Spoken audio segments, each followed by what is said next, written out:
সকালবেলা ঘুম থেকে উঠে প্রথমে ইবাদতের কাজটা করবেন, তারপর কিছুক্ষণ লং ব্রিদিংটা করে নিতে পারবেন। এই ক্ষেত্রে আমি বলবো 4-7-8, এই টেকনিকটা খুবই ভালো। 4 সেকেন্ডের জন্য শ্বাসটাকে নেবেন, 7 সেকেন্ডের জন্য শ্বাসটাকে হোল্ড করে রাখলেন এবং 8 সেকেন্ডের জন্য শ্বাসটাকে ছাড়লেন। তো আমার সাথে একবার করেন। গভীরভাবে শ্বাস নিয়ে বাতাসটা একদম আপনার বেলি পর্যন্ত নিয়ে যান। এবার বাতাসটাকে আপনার ফুসফুসের ডায়াফ্রামে হোল্ড করে রাখেন।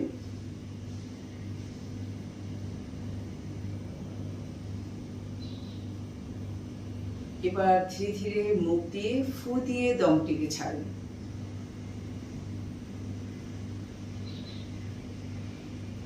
এভাবে অন্তত 10 টাইমস শ্বাসটাকে নিবেন, হোল্ড করবেন এবং ছেড়ে দিবেন।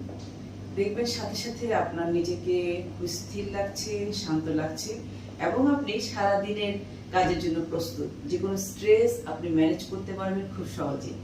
সুস্থ থাকেন, ভালো থাকেন, মডার্ন যোগার সাথে থাকেন।